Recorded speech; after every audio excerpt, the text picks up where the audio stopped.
తిరుమల తిరుపతి దేవస్థానం కేవలం 2 కొండలకి మాత్రమే పరిమితమని, లేదా తిరుమల తిరుపతి దేవస్థానం కేవలం 7 కొండలు కాదు, దీన్ని మేము 2 కొండలుగా అఫీషియల్గా డిక్లేర్ చేస్తున్నామని కానీ ఎక్కడ వైఎస్ రాజశేఖర రెడ్డి ప్రభుత్వం చెప్పలేదు. కేవలం ఒక పొలిటికల్ ఆస్పిరేషన్తో తెలుగుదేశం పార్టీకి సంబంధించిన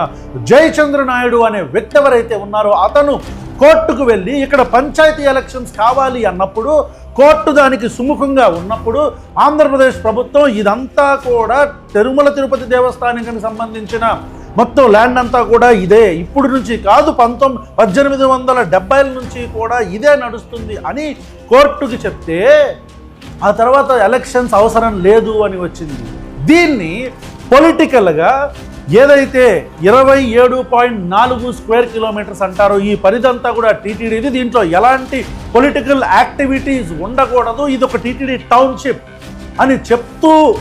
ఎలాంటి పొలిటికల్ అఫిలియేషన్స్ లేకుండా, ఎలాంటి పొలిటికల్ ఇంట్రెస్ట్లు లేకుండా రిలీజ్ చేసిన జీవోని మొత్తం ప్రతిపక్షం కలిసి వైఎస్ రాజశేఖర రెడ్డి క్రిస్టియన్ కాబట్టి టీటీడీలో ఉన్న పరిధిని తగ్గించేస్తున్నాడు అని విషప్రచారం మొదలుపెట్టారు.